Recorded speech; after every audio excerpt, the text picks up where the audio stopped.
Early on, I mean, I used to get sick. I would throw up on the line. It was just the way I think I had to get my nerves out, because you knew what you were gonna do was super dangerous. It's not so much because of the history Chris has with this race, it's his life. I mean, that's what he literally lives for. It has to be in his mind what it would have been. I think he would have been one of the premier off-road racers in the world. He likes one thing, and that's racing. It makes him feel alive, it makes him feel equal. I think in the back of his mind, it's proving the naysayers wrong, what they see as a disadvantage. I mean, I always knew he was going to be big. I always push myself to be better no matter what the circumstances, and I don't really let this slow me down.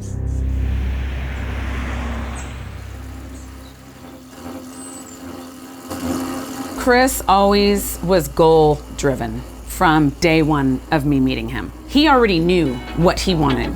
He just was always about the dirt bikes. Yeah, I knew Chris. He was one of those guys you always looked up to, you know. He was one of the guys to beat. Yeah, Chris raced the pro class at any series he went to, so I've seen a lot of trophies around here, so. I've ridden with his brother, and his brother would tell me that he would struggle keeping up with Chris. That tells me that he was phenomenal. Went to Dakar, podiumed in Dakar. I think was one of the first Americans to podium on a bike there. Third overall, pretty good for an American. Chris was doing amazing. He was having the time of his life.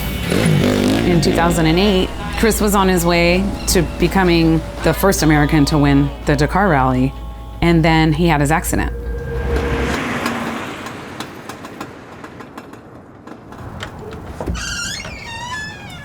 We were doing the Vegas to Reno pre-run. They actually used to do a 2-day pre-run.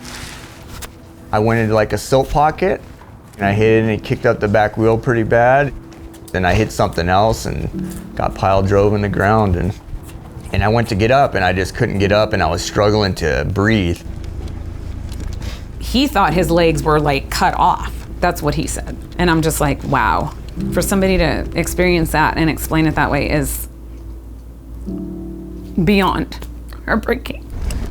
So I ended up breaking my like T5 to T7 vertebrae, which is in the middle of your back. I lost just about everything below my chest. Does not work anymore, so I probably should have just jumped off, but you can't go back in time, you know? Just gotta learn from your mistakes.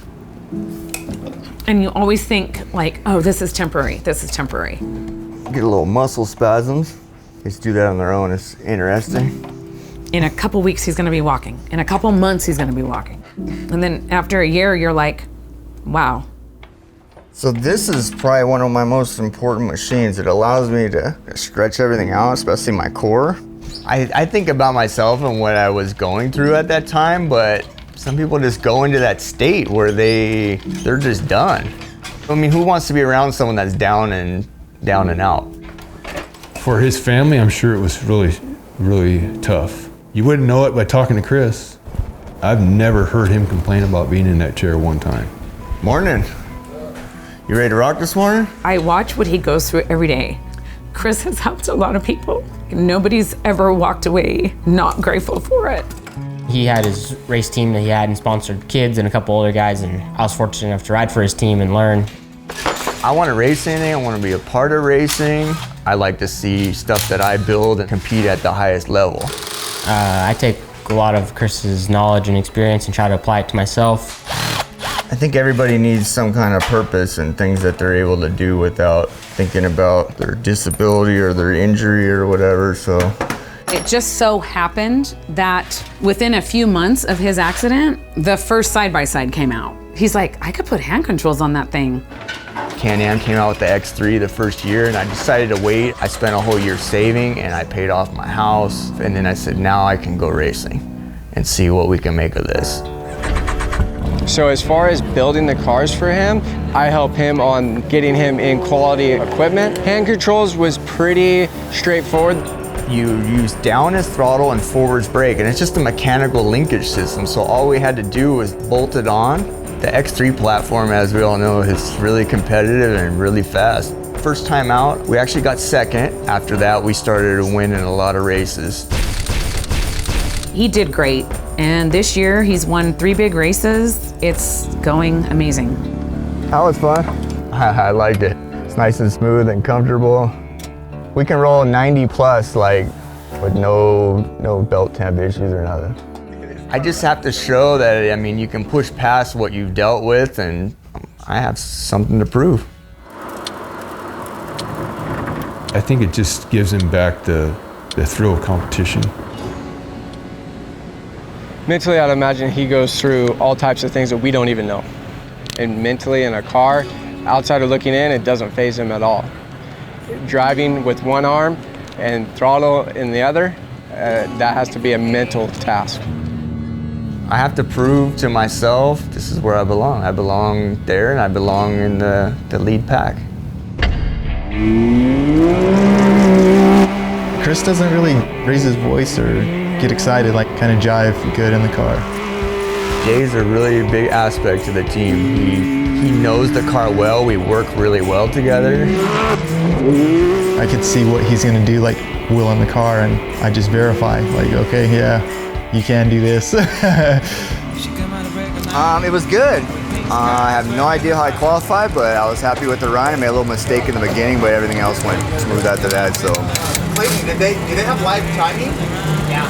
Did they see where we're at? It was like around just under the top 20, like 15 to 17 range. All I asked for is I just drive the best I can, and wherever we end up, that's where we end up. This race means a lot. I mean, we had to struggle last year, and you know, this is the race that took me out of commission a long time ago, and I feel like I always have something to prove more for myself than anybody else, though. I think that's his goal, is to get to the top level where he was on the bike. If he could get to that level, I think that'd be huge for him. I've already been at one of the highest levels in motorcycle racing, and I told myself I could do it in the side-by-side, and you know, I had to overcome a lot, and it kept me moving forward, and it's what I needed to do.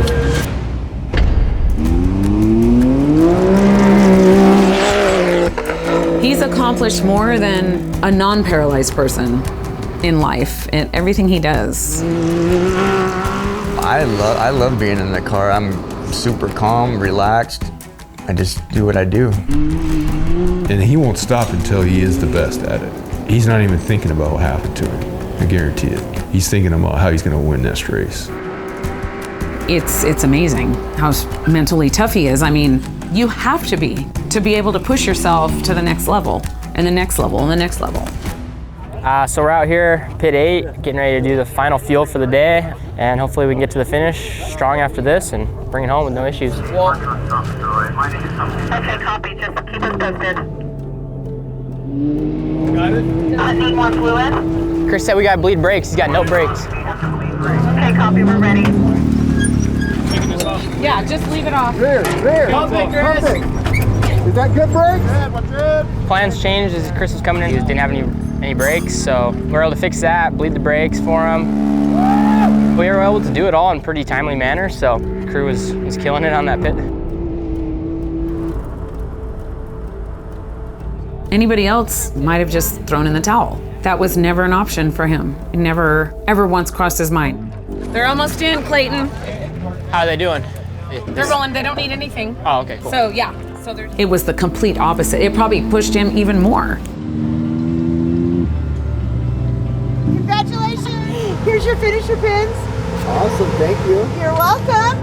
Well, we battled through it and we made it. My car was handling and working great. We were driving good and rolling along, just kind of see what's next. Congratulations on a great run today. I think the most important thing in life is to chase your dreams. I mean, what's the point of living if you're not doing exactly what you want to be doing? Hey, well, we made it. All right, Chris, pleasure to see you. Great job.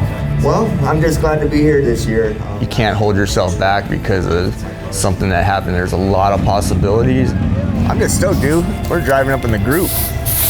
I'm gonna keep practicing.